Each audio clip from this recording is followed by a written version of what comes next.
நாம் எடுத்துக்கொள்வோம். ஆதியாகமங்களின் புஸ்தகம் 6ஆம் அதிகாரம் 7-8 வசனத்தை நாம் வாசிக்கலாம். ஆதியாகமம் 6:7-8. அப்பொழுது கர்த்தர், நான் சிருஷ்டித்த மனுஷனை பூமியின் மேல் வைக்காமல் மனுஷன் முதற்கொண்டு மிருகங்கள், ஊரும் பிராணிகள், ஆகாயத்து பறவைகள் பரியந்தமும் உண்டாயிருக்கிறவைகளை நிக்கிரகம் பண்ணுவேன். நான் அவர்களை உண்டாக்கினது எனக்கு மனஸ்தாபமாய் இருக்கிறது என்றார்.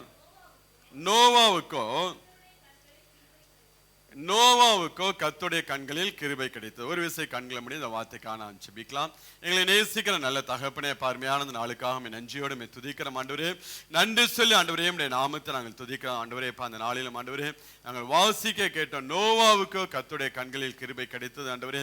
அது நிமித்தம் ஆண்டவரே அந்த குடும்பத்தையும் ஆண்டவரை கட்டி எழுப்பி மீண்டும் ஆண்டவரே இந்த பூமியை ஆசீர்வதித்த நல்ல கர்த்தர் அந்த நாளிலும் ஆண்டவரே எங்களுக்கு உடைய கண்களில் ஒவ்வொரு நாளும் கிருபை கிடைக்கும்படியாக நாங்கள் ஜெபிக்கிறோம் ஆண்டவரே. நன்றியோடு துதிக்க அந்த நாளும் வார்த்தையை கொண்டு நீர் எங்களோடு பேசுங்க. தடைகள் எல்லாவற்றையும் கர்த்தர் தயவாய் மாற்றிப்படுங்க. ஒவ்வொரு பிள்ளைகளுடைய இருதயத்தை ஆண்டவரே நல்ல ஒரு நிலமாய் கர்த்தர் ஆண்டவர் 30, 60, 100 பலன் கொடுக்கத்தக்கதாய் கர்த்தர் அந்த நாட்களில் ஆசீர்வாதத்தின்படியாக ஜெபிக்கிறோம். அடிமை கரத்தில் ஒப்பு கொடுக்கிறோம். எல்லாவற்றையும் நல்ல கர்த்தர் இயேசு கிறிஸ்துவ மூலம் கேட்டு ஜெபிக்கிறோம் எங்கள் ஜீவனுள்ள நல்ல பிதாவே, ஆமென். அருமையான வேத வசனத்தை நான் வாசிக்க கேட்டோம். நோவாவுக்கோ கர்த்தருடைய கண்களிலே கிருபை கிடைத்தது என்று சொல்லி நாம் வாசிக்க கேட்டோம். ஒவ்வொரு பிள்ளைகளோட வாழ்க்கையிலும் தேவன் என்ன பண்ணுகிறார்? கிருபையை கொடுக்கிறவராக இருக்கிறார். நீங்க ஆதியாகமத்திலிருந்து வெளிப்படுத்தினது வரை நீங்க வாசிங்கன்னா வேதத்தில் அதிகமாய் பயன்படுத்தப்பட்ட ஒரு வார்த்தை எதுவாக இருக்கும்? கிருபைங்கிற வார்த்தை. நீங்க எல்லா தெய்வ மனிதர்கள் எல்லா அதிகாரங்களிலும் எல்லா பரிசுத்தவான வாழ்க்கையிலும் இந்த வார்த்தையை அடிக்கடி அவர்கள் சொல்வதை நாம் பார்க்க முடியாது. ஆதியாகமத்திலிருந்து வெளிப்படுத்துதல் வரை கிருபைங்கிற வார்த்தை அதிகமாய் நாம் வேதத்தில் நாம் பார்க்க முடிகிறது. இப்போ ஒவ்வொரு பிள்ளைகளோட வாழ்க்கையிலும் தேவன் என்ன பண்ணுகிறார்? கிருபை பாராட்டுகிறவராக இருக்கிறார். அதாவது இந்த கிருபைன்னு சொல்லி இன்னைக்கு பலதரப்பட்ட உபதேசங்கள் வந்திருக்கு. சூப்பர் கிரேஸ், ஹைப்பர் கிரேஸ் என்று சொல்லி நீ ஒன்று செய்ய வேணாம், ஆண்டவர் உனக்காக உன் பாவங்கள் நீ செய்ய போற பாவங்கள் எல்லாவற்றுக்கும் மறித்து விட்டார் என்று சொல்லி அநேக உபதேசங்கள் அந்த நாட்களில் உலாவி கொண்டிருக்கிறது. தேவன் அப்படிதான் ஆசீர்வதிக்க அவருடைய கிருபைக்கு விலையேற பெற்ற கிருபை என்று சொல்லி வேதம் சொல்லுகிறது. அந்த கிருபையை நம்ம எதனாலும் ஒப்பிட முடியாது. தேவன் அப்படியாப்பட்ட கிருபை தான் தேவன் நம்மளுடைய வாழ்க்கையில தேவன் பாராட்டுகிறவராக இருக்கிறார். அதாவது நாம் ஒன்று புரிஞ்சு கொள்ள வேண்டும், ரட்சிக்கப்படுகிறவர்களுக்கு உள்ள கிருபையும் ரட்சிக்கப்பட்டவர்களுக்கு உள்ள கிருபையும் வித்தியாசமானது. ரட்சிக்கப்பட போகிறவர்களுக்கும் ரட்சிக்கப்பட்டு கொண்டு இருக்கிறவர்களுக்கும் உள்ள கிருபையும் ரட்சிக்கப்பட்ட மனிதனுடைய வாழ்க்கையில் உள்ள கிருபையும் வித்தியாசம். ஒரே கிருபை தான். வித்தியாசம் என்றால் ஆண்டவர் அவர்களுக்கு பாராட்டக்கூடிய கிருபையில வித்தியாசம் இருக்கும். ரட்சிக்கப்பட போகிறவர்களுக்கு ரட்சிக்கப்பட்டு கொண்டு இருக்கிறவர்களுக்கு, நம்ம எல்லாம் ஒவ்வொரு நாளும் ரட்சிக்கப்பட்டு தான் இருக்கிறோம். இந்த புது ஆத்மா இருக்காங்க பார்த்தீங்களா, அவங்களுக்கும் பழைய ஆத்மாவுக்கும் தேவன் பாராட்டக்கூடிய கிருபை கொஞ்சம் வித்தியாசமா தான் இருக்கும். நீங்க அப்போஸ்தலன் பவுலோட வாழ்க்கையில் நீங்க பார்த்தீங்கன்னா, பவுலை ஆண்டவராய் இயேசு கிறிஸ்து சந்திக்கிறார். அவன் அந்த தேவ ஜனங்களை துன்பப்படுத்தும்படியாக அவன் அதிகாரத்தை பெற்றுக்கொண்டு கடந்து போகும்போது வழியில தேவன் அவனை சந்திக்கிறார். சந்தித்த உடனே அவன் கண் என்ன பண்ணுகிறது? குருடாகிறது. எத்தனை நாள் குருடா இருந்தா? 3 நாள் குருடா இருந்தா. அனனியா அவனுக்கு ஜெபிக்கும் போது அவனுடைய கண்ணுல இருந்து ஒரு செதில் போல விழுந்து அவன் மீண்டும் கண் பார்வை அடைகிறவனாக இருக்கிறான். உடனே அவனுடைய வாழ்க்கை என்ன பண்ணுகிறது? ஒரு அற்புதம் நடக்கிறது. இது யாரு? புது விசுவாசி. பவுல் யாரு? புது விசுவாசி. ரட்சிக்கப்படுகிற ஒரு அனுபவத்தில் அவன் இருந்து கொண்டிருக்கிறான். உடனே அவனுடைய வாழ்க்கையில ஒரு அற்புதம். 3வது நாளே அவனுக்கு என்ன பண்ணுகிறது? கண் பார்வை கிடைக்கிறதாக இருக்கு. ஒருவேளை அவன் நினைச்சிருக்கான், நான் பண்ணின அக்கிரமங்களுக்காக நான் தேவ சபையை துன்பப்படுத்த நிமித்தம் ஆண்டவர் என் கண்ணை குருடாக்கி விட்டாரோ என்று சொல்லி அவனுக்குள்ள அநேக கேள்விகள் வந்திருக்கலாம். ஆனால் 3வது நாளே உடனே நீங்க அந்த வசனத்தை வாசிங்கன்னா, அப்போஸ்தலர் 9ஆம் அதிகாரத்துல 9வது வசனம், அவன் 3 நாள் பார்வை இல்லாதவனாய் புசியாமலும் குடியாமலும் இருந்தான். 18வது வசனத்தை வாசிங்க. உடனே அவன் கண்களில் இருந்து மீன் செதில்கள் போன்றவைகள் விழுந்தது. பார்வை அடைந்து எழுந்திருந்து ஞான ஸ்நானம் பெற்றுக்கொண்டான். தான் ரட்சிக்கப்பட்ட, நான் ஆண்டவரே இயேசு கிறிஸ்துவின் ரத்தத்தினாலே கழுவப்பட்டேன், எனக்குள்ள தேவனுடைய ரட்சிப்பு கடந்து வந்தது என்று சொல்லி அதுக்கு அடையாளமாக தேவனோடு என்ன பண்ணுகிறான், உடனே உடன்படிக்கை பண்ணுகிறவனாக இருக்கிறான். இவ்வளவுக்கு நியாய பிரமாணத்தின்படி எல்லாவற்றையும் நிறைவேற்றின ஒரு மனுஷன், விருத்த சேதனம் பண்ணப்பட்ட மனுஷன், நியாயப்பிரமாணத்தில் என்னென்ன காரியங்கள் சொல்லி இருக்கிறதோ எல்லாவற்றையும் நிறைவேற்றின மனுஷன் ஆண்டவரே இயேசு கிறிஸ்து அவரை சந்தித்த உடனே அவர் மூலமா தான் நமக்கு ரட்சிப்பு, அவருடைய ரத்தத்தினால் நம்முடைய வாழ்க்கையில ரட்சிப்பு என்று சொல்லி அறிந்த உடனே அதற்கு அடையாளமாக காணப்படுகிற ஞானஸ்தானத்தை 3வது நாளே உடனே எங்க அப்போஸ்தலன் பவுல் என்ன பண்ணுகிறான், பெற்றுக்கொள்கிறவனா. உடனே அவனுடைய கண்கள் என்ன பண்ணுகிறது, பார்வை அடைகிறதாக காணப்படுகிறது. இது புது விசுவாசியா இருக்கக்கூடிய பவுலுடைய வாழ்க்கையில. அதே நீங்க 2 கொரிந்தியர் போனீங்கன்னா 2 கொரிந்தியர் 12ஆம் அதிகாரத்தில் நீங்க போய் இப்போ வாசிச்சீங்கன்னா அவன் போய் தேவ சமூகத்துல ஜெபிப்பான். என்னுடைய சரீரத்துல ஒரு முள் கொடுக்கப்பட்டிருக்கிறது, அது சாத்தானுடைய தூதனாய் இருக்கிறது, அதை என்னை குட்டுகிறது, என்னை வேதனைப்படுத்துகிறது என்று சொல்லி தேவ சமூகத்துல போய் 3 முறை அவன் ஜெபம் பண்ணுகிறான். 3 முறை ஜெபம் பண்ணும் போது ஆண்டவர் சொல்கிறார், அதற்கு அவர் என் கிருபை உனக்கு போதும், பலவீனத்திலே என் பலன் பூரணமாய் விளங்கும் என்றார். அப்ப அவன் இப்ப யாரு பவுல்? இப்ப நல்ல முதிர்ந்த விசுவாசி, பழைய விசுவாசி. புதிய விசுவாசியா இருக்கும் போது 3வது நாள்ல அவனுடைய வாழ்க்கையில அற்புத சுகம் கிடைச்சிச்சு. 3வது நாள் அவனுடைய கண்கள் திறக்கப்பட்டுச்சு. இப்ப பழைய விசுவாசி, நல்ல முதிர்ந்த விசுவாசி, நல்ல ஒரு ஊழியக்காரனா இருக்கான். அவனுடைய சரீரத்தில் ஒரு முள் கொடுக்கப்பட்டிருக்க என்று சொல்லி தேவ சமூகத்துல போய் அவன் ஜெபிக்கும் போது 3 தடவை அவன் ஜெபம் பண்ண என்று சொல்லியான். 3வதுல ஜெபிக்கும் போது ஆண்டவர் சொல்ல, என் கிருபை உனக்கு போதும். அதனால அந்த பலவீனம் அவனை விட்டு மாறி போகவில்லை. அந்த வேதனை அவனுடைய சரீரத்தில் இருந்துகிட்டே தான் இருக்கு. ஆனால் அந்த சரீரத்தில் அந்த வேதனை மாறி போகவில்லை. அந்த வேதனையின் மத்தியில் அவன் தேவனுடைய ஊழியத்தை செய்யும்படியாக, அதில் பலப்படும்படியாக தேவன் அவனுக்கு வேண்டிய கிருபைகளை தேவன் என்ன பண்ணுகிறார், கொடுக்கிறவராக இருக்கிறார். அப்ப புதிய விசுவாசிக்கும் பழைய விசுவாசிக்கும் தேவன் பாராட்டக்கூடிய கிருபையில வித்தியாசம் இருக்கும். கிருபை ஒரே தான், நடக்கக்கூடிய காரியங்கள்ல வித்தியாசம் இருக்கும். நம்மளாம் பழைய விசுவாசியா புதிய விசுவாசியா? 1980 ரட்சிக்கப்பட்டு இன்னும் விசுவாசத்துல நம்ம இருந்து கொண்டு இருக்கிறோம். அப்ப அந்த வேதனை அவனுடைய சரீரத்திலிருந்து எடுத்து போடாதபடிக்கு ஏன் தேவன், அதாவது அந்த வேதனை அவனுடைய சரீரத்தில் வரும்போது அவனுக்குள்ள என்ன உண்டாகும், இன்னும் நான் கிருபையில வளரும், இன்னும் நான் கிருபையில வளரும், இன்னும் நான் கிருபையில வளரணும் என்று சொல்லி அவனுக்குள்ள அந்த உணர்வு இருந்துகிட்டே இருக்கும். அதனாலதான் அந்த வேதனை அவனுடைய சரீரத்திலிருந்து தேவன் எடுத்து போடவே இல்லை. இவன் இன்னும் கிருபையை பற்றிக் கொள்ள வேண்டும், இன்னும் கிருபையை சார்ந்து கொண்டு தேவனுடைய ஊழியத்தை நிறைவேற்ற வேண்டும், தேவனுடைய சுத்தத்தை நிறைவேற்ற வேண்டும், தேவனுக்கென்று பயங்கரமான காரியங்களை செய்ய வேண்டும் என்று சொல்லி இன்னும் இவன் கிருபையில வளரும்படியாக, கிருபையை பற்றி கொள்ளும்படியாக தேவன் அவனுடைய சரீரத்தில் அந்த வேதனையை வைத்திருக்கிறார். அந்த வேதனை வரும்போதெல்லாம், அந்த முள் அவனை குத்தும் போதெல்லாம் என்ன பண்ணுவான், ஆண்டவரே நீங்க எனக்கு கிருபை தருவேன்னு சொன்னீங்களா, ஆண்டவரே இன்னும் எனக்கு கிருபையை கொடுங்க, இன்னும் நான் கிருபையில பலப்படும், இன்னும் எனக்கு கிருபையில நான் நிரம்பப்படணும் என்று சொல்லி அந்த கிருபையை சார்ந்து அவன் ஊழியங்களை செய்கிறவனாக இருப்பான். நீங்க அப்போஸ்தலன் பேதுரு பாத்தீங்கன்னா, அப்போஸ்தலன் பேதுரு எங்க ஊழியம் செஞ்சார், எந்த சபையில ஊழியக்காரனா இருந்தார், எருசலேம் சபையில. பவுல் எந்த சபையில ஊழியக்காரனா இருந்தார், இருக்கக்கூடிய கிராமத்து சபையில ஊழியக்காரனா இருந்தார்.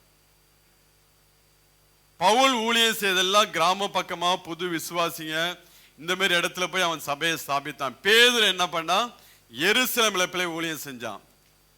கொஞ்சம் நீங்க அப்படியே அந்த கொஞ்சம் நீங்க அதை யோசிச்சு பார்த்தீங்கன்னா, நல்லா படிச்சவங்க நல்லா திறமையா இருக்கணும் எங்க கொண்டு வைப்பாங்க, சிட்டியில கொண்டு போய் வைப்பாங்க. கொஞ்சம் அப்படி இப்படி இருக்கிற ஆளதான் கொண்டு போய் எங்க வைப்பாங்க, கிராமத்துல வைப்பாங்க. ஆனா ஆண்டவர் அப்படியே உல்டாவா மாத்தி விட்டாரு. ஏன்னா ஒவ்வொரு நாளும் தேவ கிருபையை பற்றி கொண்டு ஊழியம் செய்ய வேண்டும். தன்னுடைய திறமையினால, தன்னுடைய பலத்தினால, தன்னுடைய ஞானத்தினால எனக்கு எல்லாம் தெரியும் என்று சொல்லி பவுல் அங்க போய் என்ன பண்ணக்கூடாது, நிக்க கூடாது. கிராமத்துல போய் அந்த ஜனங்களுக்கு முன்பு, ஆண்டவரே இந்த ஜனங்கள்ட்ட நான் என்ன பேசணும்னா, வேத பிரமாணங்கள் எல்லாம் கற்று தேர்ந்தவன், நான் கமாலியனுடைய பாதபடியில படிச்சவன், இந்த ஜனங்களுக்கு நான் என்ன பேசுறேன் என்று சொல்லி பவுல் என்ன பண்ணுவார், ஒவ்வொரு நாளும் தேவ சமூகத்தில் போய் விழுந்து கிடப்பா. அவருடைய கிருபை வேணும், கிருபை வேணும் என்று சொல்லி அந்த கிருபையை பெற்றுக்கொண்டு அவன் ஊழியம் செய்வனா இருப்பான். பேதுரு கொஞ்சம் யோசிச்சு பாருங்க. ஆண்டவர்கிட்ட போய் ஆண்டவரே எல்லாம் படித்தவனா இருக்கான், எல்லாம் டாக்டரா, லாயரா, போலீஸ்காரனா உட்காந்துருக்கான், நானும் மீன் பிடிக்கிறோம், என்ன கொண்டாந்து இங்கே விட்டுட்டீங்களே, என்ன கொண்டாந்து இந்த ஜனங்கள்கிட்ட நீங்க கோத்து விட்டுட்டீங்களே ஆண்டவரே, இந்த ஜனங்களுக்கு நான் எப்படி ஊழியம் செய்ய வேண்டும், என்ன பிரசங்கம் பண்ண வேண்டும் என்று சொல்லி எனக்கு கிருபையை தாங்க ஆண்டவரே என்று சொல்லி அந்த கிருபையை பற்றி கொண்டு என்ன பண்ணுவார்கள், ஊழியம் செய்வாங்க. அதனால தான் ஆண்டவர் என்ன பண்ணுறார், அப்படியே மாற்றி விடுகிறவராக இருக்கிறார். எப்பொழுது நாம் தேவ சமூகத்தில் தேவனுடைய கிருபையை பெற்றுக்கொண்டு வாழ்கிற பிள்ளைகளாக நாம் இருக்க வேண்டும். அதுக்காக தான் தேவன் என்ன பண்ணியார், இப்படியாப்பட்ட காரியங்களை செய்கிறவராக இருக்கிறார். நம்ம கேட்போம், ஆண்டவரே ஏன் என் வாழ்க்கையில் இப்படி இருக்கு, ஏன் எனக்கு இப்படி இருக்கு, நீ இன்னும் கிருபையில வளர வேண்டும், இன்னும் நீ தேவ கிருபையை பெற்றுக்கொண்டு ஊழியத்தை செய்ய வேண்டும். பவுல் போய் ஜெபம் பண்ணியிருப்பான், ஆண்டவரே எனக்கு வேதனையா இருக்கு, தடையா இருக்கு, நான் இதை எடுத்து போட மாட்டேன், உனக்கு வேண்டிய கிருபையை நான் என்ன பண்ணுவேன், தருவேன், இன்னும் நான் உனக்கு கிருபையை கொடுப்பேன் என்று சொல்லி ஒவ்வொரு நாளும். அதனால தான் அவன் சொல்லுகிறான், நான் பலவீனமா இருக்கும்போது பலமுள்ளவனா இருக்கிறேன், ஏன்னா அது தேவ கிருபையினால நான் அப்படி பலமுள்ளவனா இருக்கிறேன் என்று சொல்லி அப்போஸ்தலன் பவுல் சொல்ல நாம் பார்க்க முடிகிறது. நான் இருக்கிறது தேவ கிருபையினாலே இருக்கிறேன், அவர் எனக்கு அருளிய கிருபை விருதாவா இருக்கவில்லை, நான் எல்லாரிலும் அதிகமாய் பிரயாசப்பட்டேன், ஆனாலும் நான் அல்ல, என்னுடனே இருக்கக்கூடிய தேவ கிருபையை அப்படி செய்துட்டேன் என்று சொல்லி முழுவதுமாக கிருபையை சார்ந்து வாழ ஆரம்பிச்சாங்க. ஆதி திருச்சபை முழுவதுமாக தேவ கிருபையை சார்ந்து வாழ ஆரம்பிச்சாங்க. அப்ப புதிய விசுவாசிக்கு தேவன் பாராட்டக்கூடிய கிருபையும் பழைய விசுவாசிக்கு தேவன் பாராட்டக்கூடிய கிருபையிலும் வித்தியாசம் இருக்கும். அந்த கிருபையில் அவர்கள் தேவன் நடத்தக்கூடிய காரியங்கள் வித்தியாசம் இருக்கு. நம்ம எல்லாவற்றுக்கும் கிருபை கிருபை கிருபை என்று சொல்லி ஆண்டவரே கிருபையை தாங்க என்று சொல்லி நாம் தேவ சமூகத்தில் நாம் ஜெபிக்கிற பிள்ளைகளாக இருக்கிறோம். தேவனும் என்ன பண்ணுகிறார், அப்படியே நமக்கு கிருபைகளை கொடுக்கிறவராக இருக்கிறார். அப்போ ஒவ்வொரு நாளும் அந்த கிருபை நாம் சார்ந்து ஒரு பலவீனம் நம்முடைய சரீரத்தில் இருக்கிறதா, ஜெபம் பண்ணினமா, மாறலையா, ஆண்டவரே இதன் மத்தியில் நான் பலப்படும்படியாக உம்முடைய கிருபை எனக்கு தாங்க என்று சொல்லி அந்த கிருபையில நாம் வளருகிற பிள்ளைகள், அந்த வியாதி, அந்த பிரச்சனை, அந்த போராட்டம் நம்முடைய வாழ்க்கையை விட்டு மாறுதோ இல்லையோ, நாம் கிருபையில பலப்படுகிற பிள்ளைகளாக இருக்க வேண்டும். ஒவ்வொரு நாளும் கிருபையில வளர்கிற பிள்ளைகளா. பிரச்சனை மாறினாதான் நம்முடைய விசுவாசம் வளர்ந்திருக்கு, பிரச்சனை மாறினாதான் தேவன் நமக்கு கிருபையை கொடுத்திருக்கான்.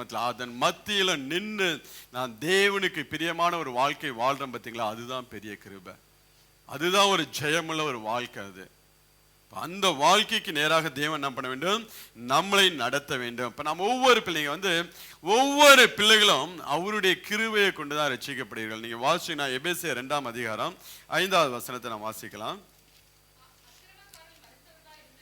அக்கிரமக்காரர்களை மரித்தவர்களாய் இருந்த நம்மை கிறிஸ்துவுடனே கூட உயிர்ப்பித்தார், கிருபையினாலே ரட்சிக்கப்பட்டீர்கள். அக்கிரமங்களினாலே மரித்திருந்த, பாவத்தினாலே மரித்திருந்த, சாபத்தினாலே, முதலாவது வசனம் சொல்லுகிறது, அக்கிரமங்களினாலும் பாவங்களினாலும் மரித்திருந்தவர்களை உங்களை உயிர்ப்பித்தார். அவருடைய கிருபையினாலே, ஆண்டவரே இயேசு கிறிஸ்துவின் கிருபையினால, இரத்தத்தினாலே தேவன் அப்படின்னா நம்மளை உயிர்ப்பித்தார் என்று சொல்லி வேதம் சொல்லுகிறது. இப்ப பாவத்தில் சாபத்தில் இருந்த ஒவ்வொரு மனுஷனை தேவன் தேடி வாலண்டியரா தேவன் தேடி அவளுடைய வாழ்க்கையில தேவனை அறிந்து கொள்ளும்படியாக கிருபை பாராட்டுகிறவராக இருக்கிறார். அவளை ரட்சிக்கும்படியாக. இன்னும் நீங்க வாசிங்கன்னா 8வது வசனத்தை 9வது வசனத்தை வாசிக்கலாம். கிருபையினாலே விசுவாசத்தை கொண்டு ரட்சிக்கப்பட்டீர்கள், இது உங்களால் உண்டானது அல்ல, இது தேவனுடைய ஈவு, ஒருவரும் பெருமை பாராட்டாதபடிக்கு இது கிரியைகளினாலே உண்டானது அல்ல. நாம் ரட்சிக்கப்படும்படியாக நம்முடைய வாழ்க்கையில வெளிப்பட்ட தேவ கிருபை, ஆண்டவருடைய இரக்கம் நம்முடைய எந்த ஒரு கிரியைகளினாலே அல்ல, அவருடைய கிருபையினால இலவசமாய். இப்ப பேதுரு அப்போஸ்தலன் பவுல் எழுதும் போது ரோமர் 3ஆம் அதிகாரம் 24வது வசனத்தில் அவன் எழுதுகிறான், இலவசமாய் அவருடைய கிருபையை கொண்டு ரட்சிக்கப்பட்டீர்கள். வாசிங்க அந்த வசனம். இலவசமாய் அவருடைய கிருபையினாலே கிறிஸ்து இயேசுவில் உள்ள மீட்பை கொண்டு நீதிமான்களாக்கப்படுகிறார்கள். அப்ப ஆண்டவருடைய சுத்த கிருபை, நாம் ரட்சிக்கப்பட்டது ஆண்டவருடைய கிருபையினால நாம் ரட்சிக்கப்பட்ட. எந்த ஒரு கிரியையும் நம்ம இடத்துல இல்லைங்க. விசுவாசம், நாம் ஆண்டவரே இயேசு கிறிஸ்துவை விசுவாசித்தான் எனக்காக, என்னுடைய பாவங்களுக்காக, என்னுடைய சாபங்களுக்காக, என்னுடைய வியாதிகளுக்காக ஆண்டவரே இயேசு கிறிஸ்து அந்த கல்வாரி சிலுவையில தன்னையே ஒப்பு கொடுத்தார். அப்ப ரட்சிப்பு அவருடைய ரத்தம் இல்லாமல் நம்மளுடைய வாழ்க்கையில ரட்சிப்பு இல்லை என்று சொல்லி நாம் என்னைக்கு விசுவாசித்தோமோ அன்னைக்கு நம்மளுடைய வாழ்க்கையில ரட்சிப்பு கடந்து வந்துச்சு. அன்னைக்கு ஆண்டவராய் இயேசு கிறிஸ்து நம்மளை என்ன பண்ணார்? ரட்சிப்புகளை நடத்தினார். இப்ப இலவசமாய் கிருபையினாலே நாம் ஒவ்வொரு பிள்ளைகள் ரட்சிக்கப்பட்டோம். அப்ப ரட்சிக்கப்படுவதற்கு தேவன் பாராட்டுகிற கிருபை இலவசமானது, எந்த ஒரு கிரியைகளையும் கிடையாது. இது புதிய ஆத்மா ரட்சிக்கப்படுகிறவர்களுக்கு தேவன் பாராட்டக்கூடிய கிருபை. ஆனா ரட்சிக்கப்பட்ட ஆத்மா பழைய விசுவாசிகளுக்கு பேதுரு சொல்லுவார். நீங்க வாசிங்க 2 பேதுரு 3ஆம் அதிகாரம் 18வது வசனத்தை வாசிக்கலாம். 2 பேதுரு 3:18. நம்முடைய கர்த்தரும் இரட்சகருமாகிய இயேசு கிறிஸ்துவின் கிருபையிலும் அவரை அறிகிற அறிவிலும் வளருங்கள். இங்கே பேதுரு சொல்லும் போது அவன் சொல்லுகிறான், நம்முடைய கர்த்தரும் இரட்சகருமாகிய இயேசு கிறிஸ்துவின் கிருபையிலும் அவரை அறிகிற அறிவிலும் வளருங்கள் என்று சொல்லுகிறான். வளருனா அப்ப என்ன பண்ண வேண்டும்? பிரயாசப்பட வேண்டும். சில கிரியைகள் நம்ம இடத்துல வெளிப்பட வேண்டும். ரட்சிக்கப்படுவதற்கு தேவன் இலவசமான கிருபையினாலே தேவன் அப்படின்னா நம்மளை ரட்சிப்புகளை நடத்தினார். ரட்சிக்கப்பட்ட பிள்ளைகள், ஞானஸ்நானம் எடுத்த பிள்ளைகள், தேவனோடு உடன்படிக்கை பண்ணப்பட்ட பிள்ளைகள், நல்ல விசுவாசிகளாக வளர்ந்து கொண்டிருக்கிற பிள்ளைகள் இன்னும் கிருபையில வளரும்படியாக அவனோட வாழ்க்கையில சில பிரயாசங்கள் இருக்க வேண்டும். நீங்க பிரயாசப்படாம நீங்க வளரவே முடியாது. ஒரு மரத்தை நட்டு அந்த மரம் வளருன்னா என்ன பண்ண வேண்டும்? அந்த மரத்துக்கு தண்ணி ஊற்றணும், அந்த மரத்தை கொத்தணும், அந்த மரத்துக்கு உரம் போடணும், எல்லாமே பண்ணணும். எல்லாம் போட்டாதான் அந்த மரம் வளர்ந்து அது கனி கொடுக்கக்கூடியதா இருக்கும். 2 ராஜாக்கள் 20ஆம் அதிகாரம் வாசிங்க 3வது வசனத்தை வாசிக்கலாம். அப்பொழுது எசேக்கியா தன் முகத்தை சுவர்புறமாக திருப்பிக் கொண்டு கர்த்தரை நோக்கி, ஆ கர்த்தாவே, உமக்கு முன்பாக உண்மையும் மன உத்தமமாய் இருந்து உமது பார்வைக்கு நலமானதை செய்தேன் என்பதை நினைத்தருளும் என்று விண்ணப்பம் பண்ணி எசேக்கியா மிகவும் அழுதான். அப்ப அங்க எசேக்கியா சொல்லக்கூடிய அந்த வார்த்தையை பார்த்தீங்கன்னா அவன் சொல்லுகிறான், கர்த்தாவே, நான் உனக்கு முன்பாக உண்மையும் மன உத்தமமாய் நடந்து உமது பார்வைக்கு நலமானதை செய்தேன் என்பதை நினைத்தருளும் என்று சொல்லி விண்ணப்பம் பண்ணினான். அந்த விண்ணப்பத்திற்கு தேவன் உடனே ஏசாயா தீர்க்கதரிசி அந்த வீட்டை விட்டு வெளியே போவதற்கு முன்பதாக, நீ போய் என் தாசன் சொல்லு, அவனுக்கு 15 ஆண்டை கூட்டி கொடுத்தேன், அவனுடைய கண்ணீரை கண்டு அவனுடைய ஜெபத்தை கேட்டு அவனுக்கு 15 ஆண்டை கூட்டி கொடுத்தேன் என்று சொல்லி ஆண்டவர் ஏசாயா தீர்க்கதரிசி மூலம் சொல்லி அனுப்பதை நான் பார்க்க முடிகிறது. 3வது நாளே அவன் என்ன பண்ணியா? விடுதலை பெற்று ஆலயத்தை கடந்து போகிறவனாக காணப்பட்டான். அப்ப அங்க எசேக்கியா ராஜா சொல்ற வார்த்தை தான் மிக முக்கியம். ஆண்டவரே, நான் உமக்கு முன்பதாக உத்தமமாய் நடந்து உமது பார்வைக்கு நலமானதை செய்தேன் என்பதை நினைத்தருளும். இந்த வார்த்தை தாங்க அவனோட வாழ்க்கையில தேவ கிருபை கடந்து வரும்படியாக, அந்த வியாதியின் நேரத்தில், அந்த இக்கட்டான நேரத்தில், அந்த பிரச்சனையான நேரத்தில் அவனோட வாழ்க்கையில தேவ கிருபை அவனுக்கு பரிபூர்ண ஒரு விடுதலையை கொடுக்கும்படியாக, மரணத்துக்கு ஏதுவாக வியாதிப்பட்டிருந்த மனுஷன் வாழ்க்கையில அவன் மீண்டும் ஒரு புது பலனை பெற்றுக்கொள்ளும்படியாக, மீண்டும் அவன் மூலம் அந்த கற்பம் ஆசீர்வதிக்கப்படும்படியாக, அந்த சந்ததி ஆசீர்வதிக்கப்படும்படியாக அவனுடைய வாழ்க்கையில தேவ கிருபை கடந்து வருகிறது. அவன் செய்த சில நன்மையான காரியங்கள் நிமித்தம், அவன் தேவனுக்கு முன்பதாக பிரியமும் உண்மையும் உத்தமமாய் நடந்தது நிமித்தம் அவனுடைய வாழ்க்கையில அளவிட முடியாத ஒரு தேவ கிருபை கடந்து வருகிறது. மீண்டுமாய் அவனுடைய வாழ்க்கையை எடுத்து கட்டுவிக்கிறது அந்த தேவ கிருபை. இன்னைக்கு அப்படியாப்பட்ட கிருபையில தான் நீங்களும் நானும் வளர்கிற பிள்ளைகளாக இருக்க வேண்டும். ஆரம்பத்தில் ரட்சிக்கப்பட்ட அந்த அனுபவத்திலே வாழ்ந்து விடக்கூடாது. அந்த காரியங்கள் ஆரம்பத்தில் செய்த அற்புதங்களே இன்னைக்கு நாம் சொல்லிக் கொண்டு இருக்க கூடாது. ஒவ்வொரு நாளும் நாம் தேவ கிருபையை பெற்றுக்கொண்டு அதுல தேவன் நடத்தக்கூடிய காரியங்கள், அற்புதங்கள், அதன் மூலம் வளர்கிற பிள்ளைகளாக நாம் இருக்க வேண்டும். நீங்க வாசிங்கன்னா, நீங்க 2 ராஜாக்கள் 18ஆம் அதிகாரத்துல நீங்க 5வது வசனத்துல வாசிங்களேன். அவன் இஸ்ரவேலின் தேவனாகிய, இன்னும் நீங்க 3வது வசனத்துல இருந்து வாசிங்க. தாவீது செய்தபடியெல்லாம் கர்த்தரின் பார்வைக்கு செம்மையானதை செய்தான். மேடைகளை அகற்றி, சிலைகளை தகர்த்து, விக்கிரக தோப்புகளை வெட்டி, மோசே பண்ணியிருந்த வெண்கல சர்ப்பத்தை உடைத்து போட்டான்.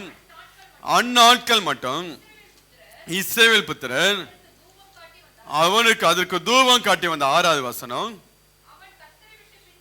அவன் கர்த்தரை விட்டு பின்வாங்காமல் அவரை சார்ந்திருந்து கர்த்தர் மோசேயை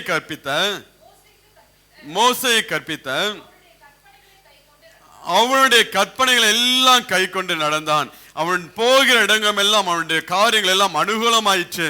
அவன் அசீரியா ராஜாவை சேவிக்காமல் அவனுடைய அதிகாரத்தை எல்லாம் தள்ளி போட்டான் என்று சொல்லி நாம் பார்க்க முடிகிறது.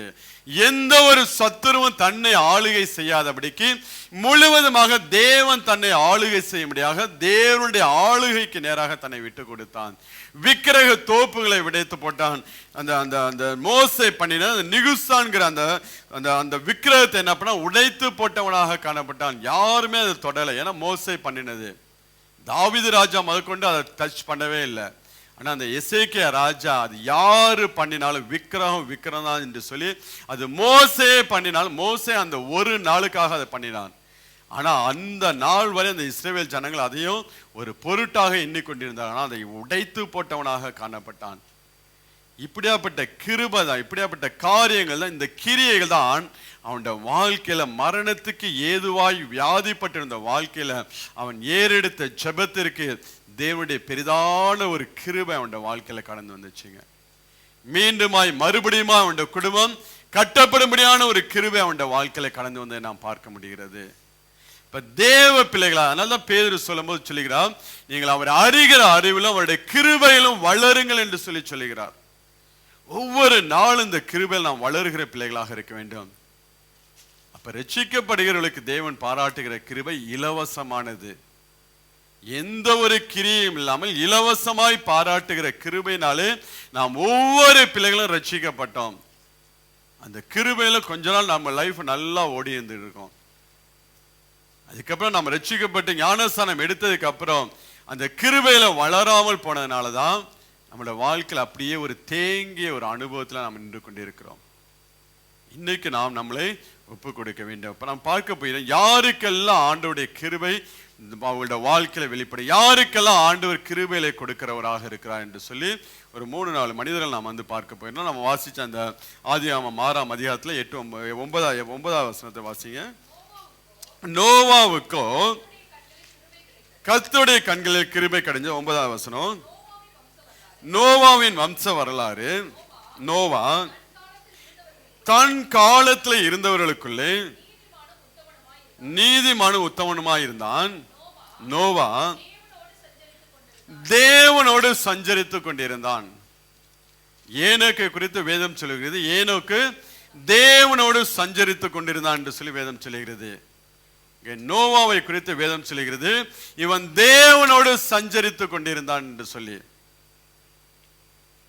பரிசுத்தவான்கள் சொல்லுவாங்க, இரத்த சாட்சியாய் மரிப்பதை காட்டிலும் சாட்சியா வாழ்றதுதான் கஷ்டம். யாராவது சம்பந்தம் இல்லாம பேச நினைக்கிறீங்களா? நோவா 365 வயதுல என்ன பண்ணப்பட்டான்? எடுத்துக்கொள்ளப்பட்டான். ஏனோக்கு 365 வயதுல எடுத்துக்கொள்ளப்பட்டான். ஆனா இந்த நோவாவோ 500 வருஷம் வரை தேவனோடு சஞ்சரிச்ச ஒரு அனுபவங்க. சாட்சியா மரிக்கிறது ஈஸி, ரத்த சாட்சியா மரிக்கிறது ஈஸி, சாட்சியா வாழ்றது கஷ்டம். ஆனா இந்த நோவா வாழ்ந்தான். அதனால்தான் மீண்டும் அவனை கொண்டு தேவன் இந்த பூமியை என்ன பண்ணார்? ஆசீர்வதித்தவராக இருந்தார். நீங்க வாசினா அந்த ஆதியாகமம் 5ஆம் அதிகாரத்துல 32வது வசனத்தை வாசிங்க. நோவா 500 வயதான போது சேம் காம் யாபேத் என்பவர்களை பெற்றான். 500வது வயதுல அவன் திருமணம் எப்ப நடந்ததுன்னு தெரியல. ஆனா 500வது வயது அவன் என்ன பண்ணிக்கிறான், பிள்ளைகளை பெற்றெடுக்கிறான். அந்த 500 வருஷம் என்ன பண்ணிக்கிறான், நோவா தேவனோடு சஞ்சரிக்கக்கூடிய ஒரு அனுபவம் அவனுக்குள்ள இருந்துச்சு. அந்த மேலே உள்ள வசனங்களா நீங்க வாசிங்கன்னா, அங்க உள்ள மனிதர்களா நீங்க பாத்தீங்கன்னா, அங்க வந்து ஏனோக்கு பாத்தீங்கன்னா 65வது வயதுல என்ன பண்ணுவான், குழந்தையை பெற்றவனாக இருப்பான். அவனுடைய தகப்பன் யாரேத்த பாத்தீங்கன்னா 62வது வயதுல அவனுக்கு குழந்தை பிறக்கும். மெத்துசுலா பாத்தீங்கன்னா 187வது வயதுல அவனுக்கு குழந்தை பிறக்கும். லாமேக்க பாத்தீங்கன்னா 187வது வயதுல அவனுக்கு குழந்தை பிறக்கும். 182, மெத்துசுலா 187. இப்படியாப்பட்ட மனிதர்கள் வாழ்ந்த காலத்துல இந்த மனுஷன் 500வது வயதுல குழந்தையை பெற்றுக்கலாம். அந்த 500 வருஷம் என்ன பண்ணிக்கிறான், தேவனோடு சஞ்சரிக்கக்கூடிய அனுபவங்க. அப்படியாப்பட்ட மனுஷனுக்கு தான் கர்த்தருடைய கண்கள் என்ன கிடைச்சிச்சு, கிருபை கிடைச்சிச்சு. அப்ப எந்த மனுஷன் தேவனோடு வாழ விரும்புகிறானோ அந்த மனுஷன் வாழ்க்கையில தேவன் பெரிதான கிருபையை கொடுக்கிறவராக இருக்கிறார். காலையிலேருந்து ராத்திரி வரைக்கும் நம்ம தூங்கி முழிச்சிலேருந்து நம்ம பெட்டுக்கு நம்ம திரும்பி தூங்க போற வரைக்கும் தேவனோடு வாழக்கூடிய ஒரு அனுபவம் நமக்கு வேணும். அந்த தேவனோடு வாழ விரும்புகிற பிள்ளைகளோட வாழ்க்கையில தேவன் என்ன பண்ணுவார், அவருடைய கிருபை பெருசா இருக்கும். நீங்க இந்த சின்ன குழந்தையெல்லாம் பார்த்துக்கிட்டீங்கன்னா, அந்த சின்ன குழந்தை பெற்றோரை விட்டு எங்கும் போகாது. விசேஷமா தாயை விட்டு என்ன பண்ணாது, பிரிஞ்சு போகவே போகாது. தூங்கினாலும் சரி அந்த தாயோட போய் ஒட்டி கொள்ளும். எங்க வெளியில போனாலும் தாய் தன்னை தூக்கி வைத்திருக்க வேண்டும் என்று சொல்லி அந்த பெற்றோர்கள் தன்னை எப்பொழுதும் தூக்கி வைத்திருக்க வேண்டும். எப்பொழுதும் அந்த குழந்தை பெற்றோர்களோடு இருக்கும்படியாக அந்த பெற்றோர்கள் கொஞ்சம் அந்த குழந்தையை விட்டு போனா என்ன பண்ண ஆரம்பிச்சிருவாங்க, அந்த குழந்தை எல்லாம் அழ ஆரம்பிச்சிடும். அப்படியாப்பட்ட ஒரு அனுபவத்துக்குள்ள இன்னைக்கு நீங்களும் நானும் கடந்து வரணும். அப்படி தேவனோடு வாழ விரும்புகிற பிள்ளைகளாய் நாம் மாற வேண்டும். அப்படி வாழுகிற பிள்ளைகளுக்கு தான் தேவன் என்ன பண்ணுகிறார், மீண்டுமாய் கட்டி எழுப்பக்கூடிய ஒரு கிருபையை கொடுத்து தேவன் ஆசீர்வதிக்கிறவராக இருக்கிறார். எவ்வளோ மனிதர்கள் இருந்த போதிலும் நோவாவுக்கோ கர்த்தருடைய கண்கள்ல கிருபை கிடைச்சது என்று சொல்லி நாம் பார்க்க முடியும். ஆண்டவர் வந்து ஆதியாகமம் 3ஆம் அதிகாரத்துல நீ அந்த ஆதாம் ஏவாள் பாவம் செஞ்சு அவங்களுக்கு வந்து சாபம் ஆண்டவர் சொல்லும் போது ஒவ்வொரு காரியங்களை சொல்லி கொண்டு வரும்போது 3ஆம் அதிகாரத்துல 16வது வசனத்தை வாசிங்க. அதில் ஆண்டவர் சொல்லக்கூடிய ஒரு காரியம், அவர் ஸ்திரியை நோக்கி கர்ப்பவதியா இருக்கும்போது உன் வேதனை மிகவும் பெருக பண்ணுவேன், வேதனையோடு பிள்ளை பெறுவா, உன் ஆசை உன் புருஷனை பற்றி இருக்கும், அவன் உன்னை ஆண்டு கொள்வான். இது ஒரு விதத்துல சாபமா இருந்தால் கூட, அந்த வார்த்தை ஒரு சாபமான ஒரு வார்த்தையா இருந்தாலும் அதுக்குள்ள ஒரு ஆசீர்வாதத்தை ஆண்டவர் வச்சிருக்கிறார். ஆண்டவர் சொல்லுகிறார், உன் ஆசை உன் புருஷனை பற்றி இருக்கும், உன் ஆசை உன் புருஷனை பற்றி இருக்கும், அவன் உன்னை ஆண்டு கொள்வான் என்றார். நம்மளுடைய ஆசை நம்மளுடைய மணவாளனாகிய இயேசு கிறிஸ்துவை எப்பொழுதும் பற்றி இருக்க வேண்டும். அவர் எப்பொழுதும் நம்மளை ஆண்டு கொள்ள வேண்டுங்க. இதுதான் தேவனோடு சஞ்சரிக்கக்கூடிய ஒரு அனுபவம். எப்படி கணவன் மனைவி உறவு எப்படியா இருக்கிறதோ நமக்கும் தேவனுக்கும் உள்ள உறவு அப்படியாய் ஐக்கியமாய் அந்யோன்யமாய் அது மாற வேண்டும். நமக்கு தேவனுக்கு இடையில எந்த ஒரு மறைவு இருக்கவே இருக்கக்கூடாது. ஒளிவு மறைவு அற்ற ஒரு வாழ்க்கை வாழுகிற பிள்ளைகளாக நாம் மாற, நம்முடைய ஆசை எப்பொழுதும் நம்முடைய மணவாளனை பற்றி இருக்கும்படியாக மாற வேண்டும். அப்படி நம்முடைய ஆசை மணவாளனை பற்றி இருக்குமா என்றால் தேவன் நம்முடைய வாழ்க்கையில பாராட்டக்கூடிய கிருபைக்கு அளவே கிடையாது. எந்த சூழ்நிலையை நீங்கள் கடந்து சென்றாலும் ஆண்டவருடைய கிருபை உங்களை அப்படியே சுமந்து கொண்டு போகும். அந்த பவுலுடைய வாழ்க்கையில பாருங்க, அவனுடைய சரீரத்தில் அந்த வேதனை இருந்த போது அவன் சொல்லுகிறான் பாருங்க, நான் பலவீனமா இருக்கும்போது பலமுள்ளவனா இருக்கிறேன், அதனால இந்த பலவீனத்தில் என்ன பண்ணுகிறேன், பிரியப்படியான மேன்மை பாராட்டுகிறேன் என்று சொல்லுகிறான். அப்ப அந்த கிருபை நம்மளை அப்படியே சுமந்து கொண்டு போகிற ஒரு அனுபவம் தான் தேவன் அப்படிங்கிற ஒவ்வொரு பிள்ளையோட வாழ்க்கையில பாராட்டுகிறவராக இருக்கிறார். அந்த கிருபையை பெற்றுக்கொள்ள வேண்டும் என்றால் நாம் தேவனோடு வாழ விரும்புகிற பிள்ளைகளா, ஒரு சிறு குழந்தை எப்படி பெற்றோர்களை விட்டு பிரியாமல் இருப்பது போல, எப்படி ஆண்டவர் சொன்னாரோ உன் ஆசை உன் புருஷனை பற்றி இருக்கும் என்று சொன்னாரோ அதே போல நம்மளுடைய ஆசை நம்மளுடைய மணவாளனை பற்றி இருக்கும்படியாக காலையில எந்திரிச்சிலிருந்து நைட்டு படுத்து நாம் தூங்குற வரைக்கும் அவரை குறித்தே நாம் நினைவாய் இருக்கிற பிள்ளைகளாக இருக்க வேண்டும். நம்முடைய எண்ணங்கள் சிந்தனைகள் எல்லாம் அவரு காரியங்கள் அவரு குறித்து அவருடைய நினைவாகவே நாம் இருக்கிற பிள்ளைகளாக இருக்கும். நம்மளோட வாழ்க்கையில பல பிரச்சனைகள் இருக்கும், பல வேதனைகள் இருக்கும், பல கவலைகள். நம்ம கவலைப்படுறதுக்கு நமக்கு 24 hours பத்தாது. அப்படியாப்பட்ட கவலைகள் நம்மளை நெருக்கி கொண்டிருக்கும். அதை எல்லாம் எடுத்து ஒதுக்கி வச்சுட்டு உங்களுடைய எண்ணங்கள் உங்களுடைய ஆசை எப்பொழுதும் மனவாளனை பற்றி இருக்கும் என்றால், நீங்க பிரச்சனைகள் பாதையில கடந்து செல்லும் போது ஆண்டவர் ஒரு நிமிஷம் அழகான ஒரு ஆலோசனையை கொடுத்து என்ன பண்ணுவார், அதுல இருந்து உங்களை விலைக்கு பாதுகாத்து கொண்டு போயிட்டே இருப்பாருங்க. ஏன்னா ஆண்டவர் அவரோட இருக்கும் போது அந்த உறவுக்கு ஏதாவது தடையா வந்துச்சுன்னா என்ன பண்ணா, அது ஒரு நாள் ஆண்டவர் சகிக்கவே மாட்டார். நமக்கு அவருக்கு இடையில ஏதாவது தடையா வந்துச்சுன்னா, பிசாசு எப்பேற்பட்ட காரியங்களை கொண்டு வந்தாலும் ஆண்டவர் அங்கு ஒரு நாள் அதை அனுமதிக்கவே மாட்டார். அந்த எசேக்கியா ராஜாவோட வாழ்க்கையில மேக்சிமம் 3 நாள் மரணத்துக்கு ஏதோ வியாதி கொண்டு 3ஆம் நாளிலே நீ ஆலயத்துக்கு போவா என்று சொல்லி அங்க ஏசாயா தீர்க்கதரிசி மூலம் தீர்க்க தரிசனம் கடந்து வருகிறப்ப, தேவனுக்கும் அவருடைய பிள்ளைக்கும் இடையில தடையாக எது வந்தாலும் சரி, பிரச்சனை பாடுகள் உபத்திரம் வியாதிகள் எதுவாக இருந்தாலும் அவர் தம்முடைய கிருபையினால் அதை எல்லாவற்றையும் எடுத்து போடுகிறவராக இருக்கிறார். நம்மளுடைய ஆசை எல்லாம் அவரை பற்றி இருக்க வேண்டும்.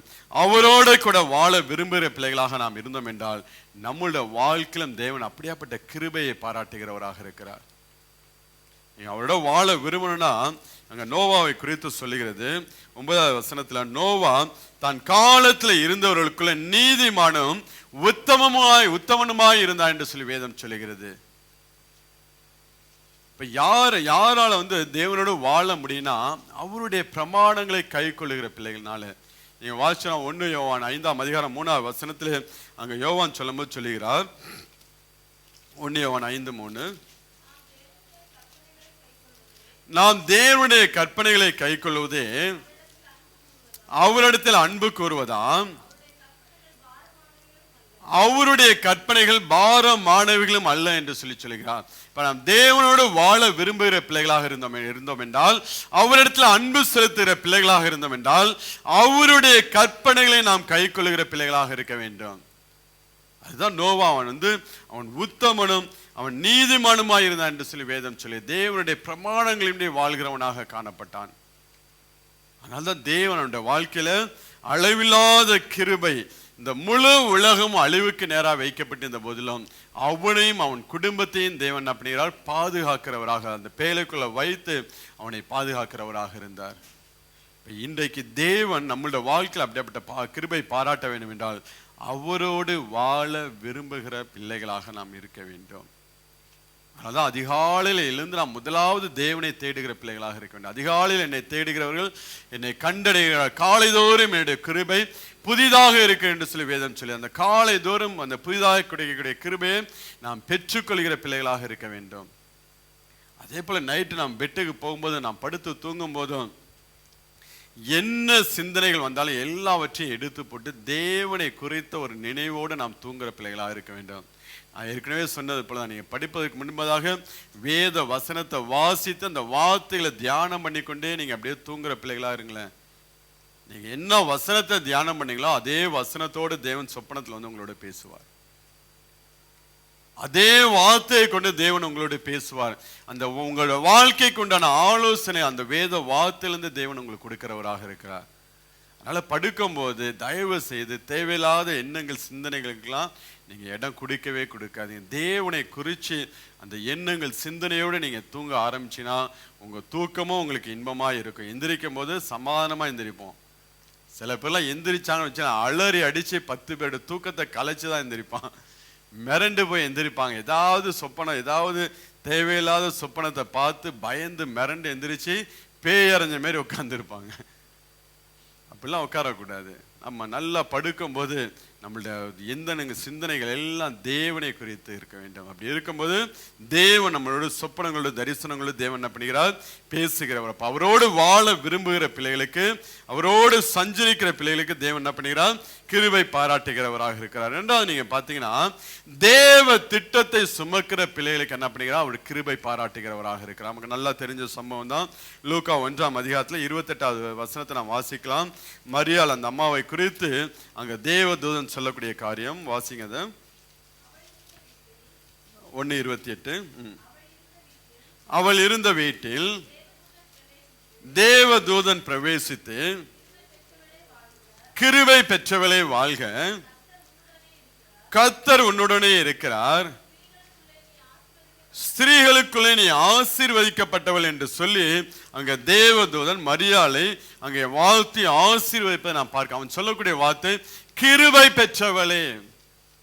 அந்த வார்த்தை ரொம்ப முக்கியம், சாதாரண ஒரு வார்த்தை கிடையாது. கிருபை பெற்றவளே, அந்த வார்த்தை அவள் கேட்டு, நீ ஸ்திரீகளுக்குள்ள நீ ஆசீர்வதிக்கப்பட்டவள். தேவதூதன் அவளை நோக்கி, மரியாளை பயப்பட, நீ தேவனிடத்தில் கிருபை பெற்றான், இதோ நீ கற்பவதாகி ஒரு குமாரனை பெறுவாய், அவருக்கு இயேசு என்று பெயரிடுவாயா என்று சொல்லி தேவ திட்டத்தை குறித்து, தேவ சித்தத்தை குறித்து அங்கே மரியாளிடத்தில் அங்கே அந்த தேவதூதன் பேசுகிறவராக இருக்கிறார். அதாவது அந்த நாட்கள்ல வாழ்ந்த கன்னிகைக்குள்ள வேத பண்டிதர்கள் சொல்லக்கூடிய காரியம், அந்த நாட்கள்ல வாழ்ந்த யூத கன்னிகைக்குள்ள ஒரு எண்ணம் இருக்குமா, ஒரு ஏக்கம் இருக்குமா, இந்த உலகத்தை ஆள போகிற மெசியா என் மூலம் பிறக்க மாட்டாரா என்று சொல்லி வேதத்தை அறிந்த பெண்களுக்குள்ள அப்படியாப்பட்ட ஒரு எண்ணம் இருக்குமா?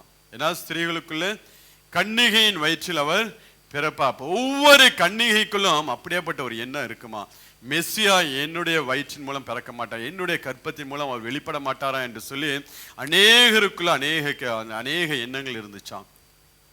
அதனால்தான் இந்த காரியத்தை குறித்து சொல்லும் போது வேற ஒண்ணுமே அந்த அம்மா சொல்லலை. இதோ நான் அடிமை ஆண்டவரே என்று சொல்லி அந்த திட்டத்துக்கு முழுவதுமாய் தன்னை ஒப்பு கொடுத்தாங்க.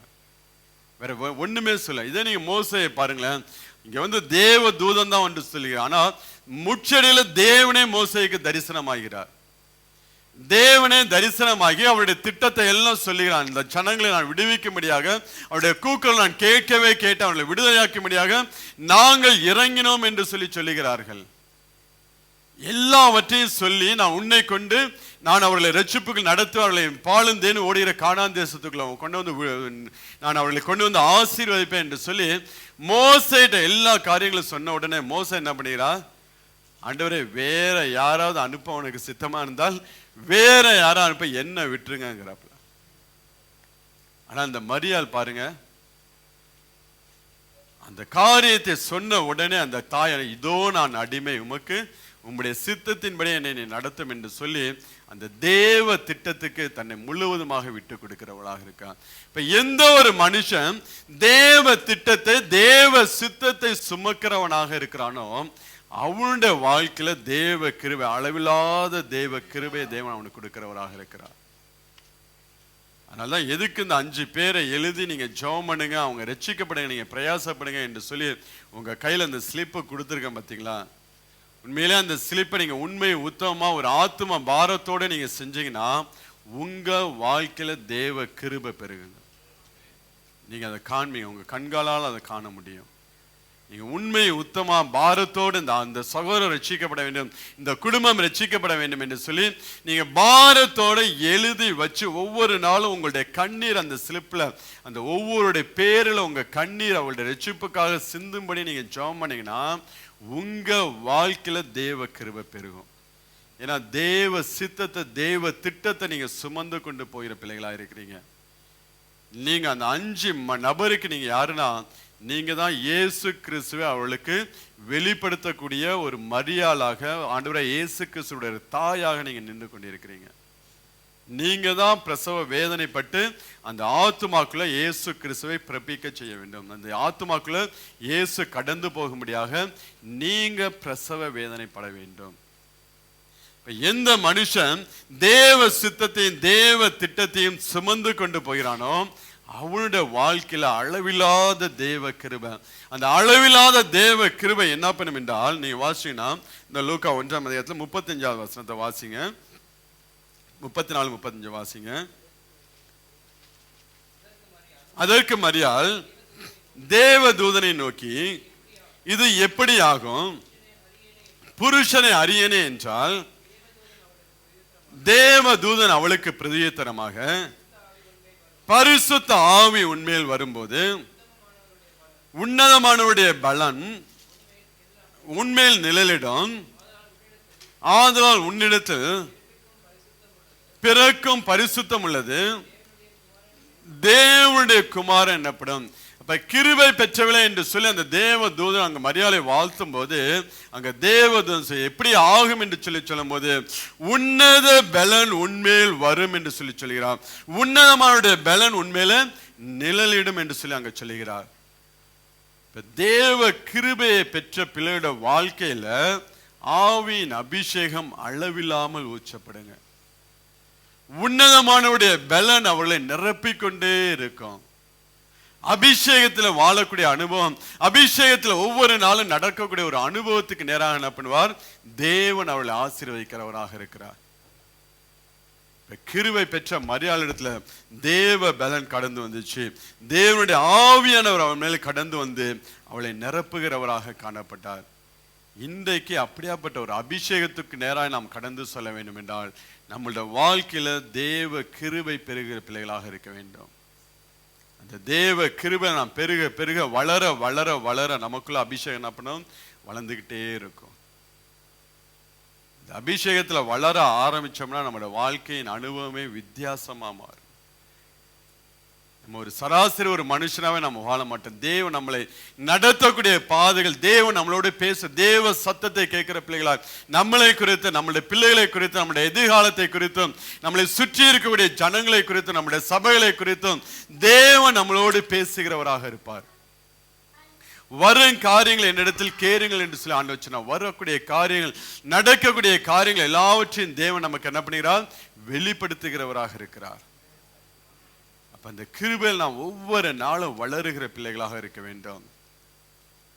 அப்ப நான் மீண்டும் உங்களுக்கு சொல்லுகிறேன், ரட்சிக்கப்படும் போது தேவன் நமக்கு பாராட்டக்கூடிய கிருபை இலவசம். அந்த கிருபையின் அந்த அனுபவத்தோட நாம் நின்று விடக்கூடாது. ஒவ்வொரு நாளும் நம்முடைய வாழ்க்கையில அந்த கிருபையில வளரும்படியாக தேவனுக்கு பிரியமான ஒரு காரியங்களை செய்ய ஆரம்பிக்கும் போது, தேவனோடு வாழ விரும்ப ஆரம்பிக்கும் போது, இன்னும் தேவ சித்தத்தையும் தேவ திட்டத்தையும் நாம் சுமந்து கொண்டு போகும்போது தேவன் நம்முடைய வாழ்க்கையில என்ன பண்ணுகிறார்? அளவிடாத ஒரு சொல்ல முடியாத ஒரு கிருபையினால தேவன் நம்மளை நிரப்புகிறவராக இருக்கிறார். இயேசு கிறிஸ்து இந்த பூமியில அந்த நாட்கள் சொல்லுவார், தேவ சித்தத்தை செய்வது என்னுடைய போஜனமாய் இருக்கிறது. போஜனம்னா அந்த போஜனம் தான் அந்த ஜீவனுக்கு மெயின். ஒரு மனுஷன் வாழ்வதற்கு அந்த போஜனம் மிக மிக முக்கியமானது. யோவான் 4:34 இயேசு அவர்களை நோக்கி, நான் என்னை அனுப்பினவுடைய சித்தத்தின்படி செய்து அவருடைய கிரியை முறிப்பது என்னுடைய போஜனமாய் இருக்கு. அப்ப தேவ சித்தத்தை செய்வது அவருடைய போஜனமாய் காணப்படுகிறது. எல்லா மனுஷரும் ரட்சிக்கப்பட வேண்டும் என்பது தேவ சித்தமாய் இருக்கு என்று சொல்லி அப்போஸ்தலன் பவுல் சொல்வதை நாம் பார்க்க முடிகிறது. இப்ப நம்மளுடைய வாழ்க்கையிலும் தேவ சித்தத்தை நிறைவேற்றுகிற பிள்ளைகளாக நம்மளை சுற்றி இருக்கக்கூடிய ஜனங்கள் ரட்சிக்கப்படும்படியாக அவருடைய ரட்சிப்புக்காக நாம் பிரயாசப்படும் போது உண்மையிலே இந்த 5 பேர்களை நீங்க எழுதி வைத்து நீங்க ஜெபிக்க ஆரம்பிச்சீங்கன்னா உங்களுடைய வாழ்க்கையில தேவ கிருபை பெருகிறதை நீங்க பார்க்க முடியுங்க. ஏன்னா உங்களுக்குள்ளும் நீங்க தேவ சித்தத்தை நீங்க சுமந்து கொண்டு போகிற பிள்ளைகளாக இருப்பீங்க. அந்த மரியாள் எப்படி 10 மாசம் அந்த கருவை சுமந்து கொண்டு தேவ சித்தத்தையும் தேவ திட்டத்தையும் எவ்வளவோ பாடுகள் எவ்வளவோ வேதனைகள் மத்தியிலும் அதை சுமந்து கொண்டு போகும்போது அந்த காரியங்களை நிறைவேற்றி முடிப்பதற்குண்டான எல்லா கிருபையும் தேவன் கொடுத்தது போல தேவன் நம்மளுடைய வாழ்க்கையில நம்மளுடைய காரியங்கள் எல்லாம் நிறைவேற்றி கொடுப்பதற்குண்டான எல்லா கிருபைகளை கொடுத்து தேவன் ஆசீர்வதிக்கிறவராக இருக்கிறார். ஹல்லேலூயா. அந்த கிருபையில நாம் ஒவ்வொரு நாளும் வளருகிற பிள்ளைகளாக இருக்க வேண்டும். இப்ப முதலாவது தேவனோட வாழ விரும்ப, இரண்டாவது தேவனுடைய திட்டத்தை சுமக்க, தேவனுடைய சித்தத்தை சுமக்கிறோட வாழ்க்கையில தேவ கிருபை வெளிப்படும். மூணாவதாக நாம் பார்த்தோம் என்றால் தாவீதுடைய வாழ்க்கையில ஆண்டவர் சொல்லக்கூடிய காரியம் நீங்க வாசினா அப்போஸ்தலர் 13 34 வாசிங்க. பின்பு அப்போஸ்தலர் 13:34 இனி அவர் அழிவுக்கு உட்படாதபடிக்கு அவரை மரித்தோர்ந்து எழுப்பினார் என்பதை குறித்து தாவீதுக்கு அருளின நிச்சயமான கிருபைகளை உங்களுக்கு கட்டளையிடுவேன் என்று சொல்லி திருவலம் பற்றினார். தாவீதுக்கு அருளின நிச்சயமான கிருபை என்ன பண்ணுவேன்? உங்களுக்கு கட்டளையிடுவேன் என்று சொல்லி ஆண்டவர் திருவலம் பற்றினார். தாவீதுக்கு அருளின நிச்சயமான கிருபை, விலகாத ஒரு கிருபை. தாவீதுக்கு தேவன் கொடுத்த கிருபை, அவனுடைய சந்ததிக்கு தேவன் கொடுத்த கிருபை, அவர்களை விட்டு விலகாத ஒரு கிருபை என்று சொல்லி வேதம் சொல்லுகிறது. 2 சாமுவேல் 7ஆம் அதிகாரம் 15வது வசனத்தை நீங்க வாசிங்க. 2 சாமுவேல் 7:15.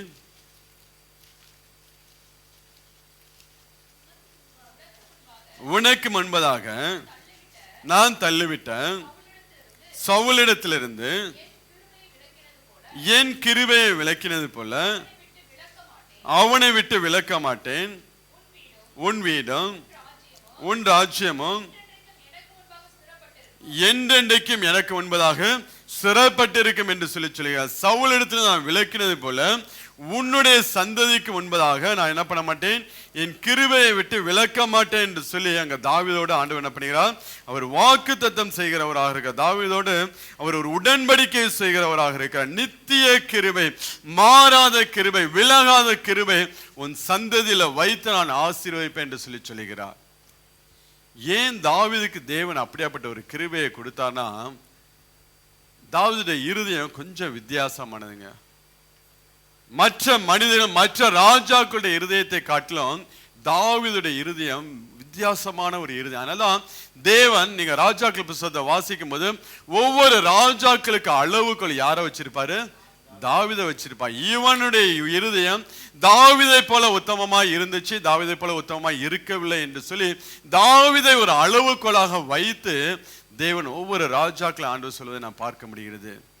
அவருடைய இருதயத்துக்கு ஏற்றவனாய் இருக்க கண்டேன் என்று சொல்லி வேதம் சொல்லுகிறது. அப்படியாப்பட்ட ஒரு கிருபையை பெற்ற மனுஷன் தான் தாவீது.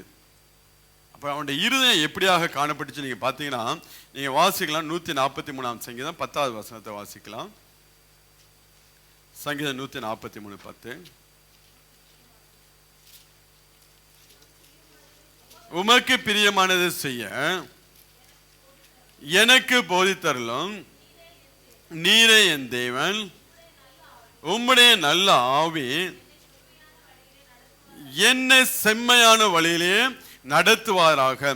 உமக்கு பிரியமானதை செய்ய எனக்கு நீ போதித்தரலாம். தாவீதுடைய இருதயத்தில் இருக்கக்கூடிய ஜெபம்லாம் இப்படியா இருந்துச்சு. அவன் ஆலயத்துக்கு போகும்போது ஆலயத்தில் தன்னுடைய காரியங்கள், தன்னுடைய விருப்பங்கள் நிறைவேற்ற வேண்டும் என்று சொல்லி அவன் தேவ சமூகத்தில் ஜெபிக்காம அவனுடைய இருதயத்தில் இருக்கக்கூடிய அவனுடைய ஜெபம் எல்லாம், ஆண்டவரே உமக்கு பிரியமானதை செய்ய எனக்கு நீர் கற்றுத்தாரும், எனக்கு போதித்தரலும் என்று சொல்லி அவன் ஜெபிக்கிறவனாக காணப்பட்டான்.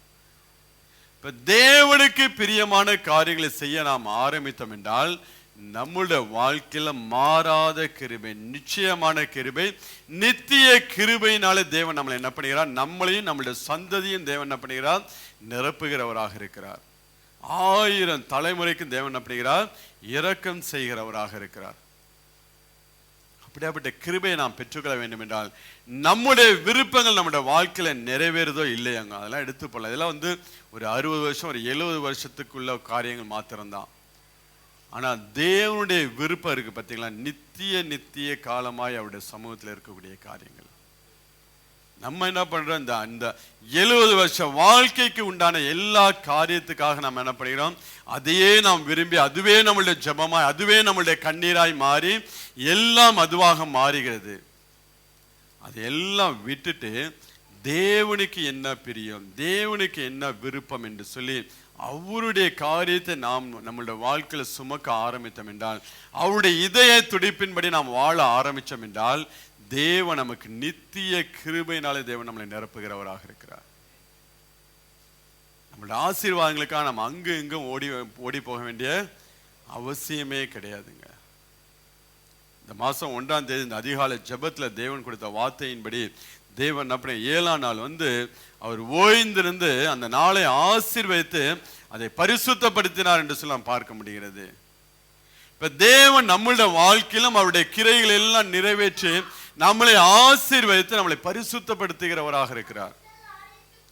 நம்மளை அவருடைய கிருபையினாலே நம்மளை நிரப்புகிறவராக, நம்மளை ஆசீர்வதித்து ஒவ்வொரு நாளும் நம்மளை பரிசுத்தப்படுத்தி என்ன பண்ணுகிறார், அவர் நடத்துகிறவராக இருக்கிறார். இந்த 7வது மாதம் என்பது நம்முடைய வாழ்க்கையில் தேவன் விசேஷித்த ஒரு இந்த 7 என்பது ஒரு பரிபூர்ணத்துக்கு ஒரு அடையாளமாய் காணப்படுகிறது. ஒரு பரிபூர்ண ஆசீர்வாதத்துக்கு நேராக தேவன் என்ன பண்ணுகிறார்? நம்மளை நடத்துகிறவர். அந்த 7ஆம் மாதத்தில் தேவன் நம் ஒவ்வொருவரையும் பரிபூர்ண ஆசீர்வாதத்துக்கு ஏதுவாக தேவன் நடத்துகிறவராக இருக்கிறார். இப்போ நம்மளுடைய வாழ்க்கையில் இருக்கக்கூடிய எல்லா சிறையிருப்புகள், அந்த சங்கீதம் 126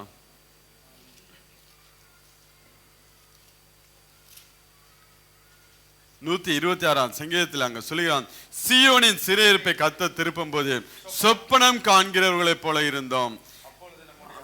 அப்பொழுது நம்முடைய வாய் நகைப்பினாலும் ஆனந்த சத்தத்தினாலும் நிறைந்திருந்தது.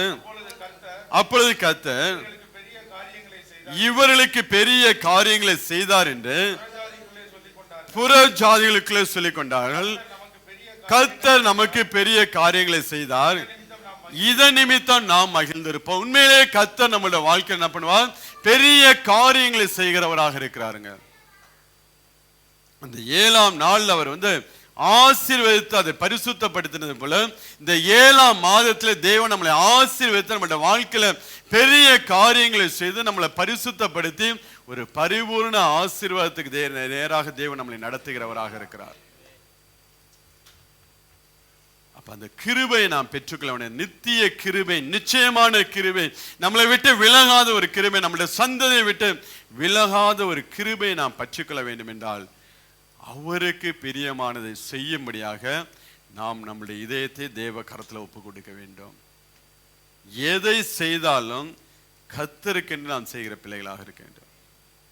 நம்ம வேலைக்கு போறோமா, நம்ம ஓவர் டைம் பார்க்கிறோமா, ஆண்டவரே இதுல வரக்கூடிய காணிக்கை உடைய ஊழியத்துக்கு நான் கொஞ்சம் கொடுப்பேன் ஆண்டவரே. எதை செஞ்சாலும் ஆண்டவருடைய பிரயோஜனத்துக்கு என்று நாம் செய்கிற பிள்ளைகளாக இருந்தோம் என்றால் உண்மையிலேயே நம்மளுடைய வாழ்க்கையில தேவன் பாராட்டக்கூடிய கிருபை பயங்கரமா இருக்கு. அந்த கிருபையினாலே நம்மளை நிரப்பி ஒவ்வொரு நாளும் என்ன பண்ணுவார்? நம்மளை சுமந்து கொண்டு போகிறவராக, விலகாத ஒரு கிருபையினால, மாறாத ஒரு கிருபையினால தேவன் நம்மளை நிரப்புகிறவராக இருக்கிறார். அப்ப நாம் எதை செய்தாலும் மனுஷர்களுக்கென்று செய்யாமல் கர்த்தருக்கென்று மனப்பூர்வமாய் செய்யுங்க. அப்ப நம்மளோட வாழ்க்கையில செய்யக்கூடிய ஒவ்வொரு காரியமும் இதன் மூலம் நான் தேவனுடைய நாமத்துக்கு, தேவனுடைய ராஜ்யத்துக்கு ஏதாவது நான் செய்ய வேண்டும், இதன் மூலம் நான் ஏதாவது தேவனுடைய ராஜ்யத்துக்கு செய்ய வேண்டும் என்று சொல்லி நம்முடைய இருதயத்தில் அப்படியாப்பட்ட ஒரு விருப்பம் உண்டானுச்சுன்னா உண்மையிலேயே தேவன் நம்மளுடைய வாழ்க்கையில நித்திய கிருபையினாலே தேவன் நம்மளை நிரப்புகிறவராக இருக்கிறாருங்க. அப்ப நம்ம புரிஞ்சு கொள்ள வேண்டும், புதிய விசுவாசிகளுக்கு தேவன் பாராட்டக்கூடிய கிருபையும் பழைய விசுவாசிகளுக்கு தேவன் பாராட்டக்கூடிய கிருபையிலும் வித்தியாசம் இருக்கு. நம்ம எல்லாம் ரட்சிக்கப்பட்டு ஞானஸ்தானம் எடுத்து தேவனோடு வாழக்கூடிய பிள்ளைகள் ஒவ்வொரு நாளும் இந்த கிருபையில வளரும்படியாக நம்மளுடைய வாழ்க்கை இருக்க வேண்டும். நம்மளுடைய கிரியைகள் அப்படியாய் மாற வேண்டும். அப்படி மாறும்போது கர்த்தர் இன்னும் நம்மளை ஆசீர்வதித்து உயர்த்துகிறவராக இருக்கிறார்.